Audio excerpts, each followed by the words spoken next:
Railway இந்த department பற்றி நிறைய பேருக்கு தெரிஞ்சுக்கும். இதில் நிறைய டைப் ஆஃப் வேகன்சி வந்து உங்களுக்கு அனௌன்ஸ் பண்ணுறாங்க. ஸோ இதில் எந்த போஸ்டிங்க்கு என்ன எலிஜிபிள் வேணும் அப்படிங்கிறத ஷார்ட்டாக இந்த 1 மினிட் வீடியோவில் வந்து நம்ம பார்க்கலாம்.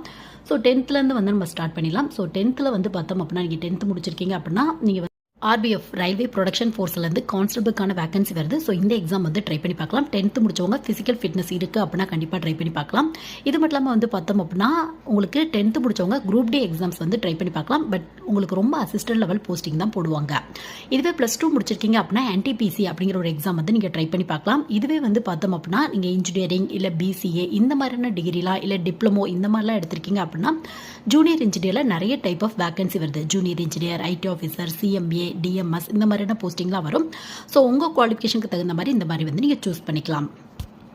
+2 முடிச்சவங்க வந்து பார்த்தோம் அப்படின்னா NTPCயும் ட்ரை பண்ணி பார்க்கலாம். இது மட்டும் இல்லாமல் எனி டிகிரி ஹோல்டர்ஸ்க்கான NTPC போஸ்டிங்கும் ட்ரை பண்ணி பார்க்கலாம். RBFல வர SI போஸ்டிங்க்கு எனி டிகிரி முடிச்சவங்க ட்ரை பண்ணி பார்க்கலாம்.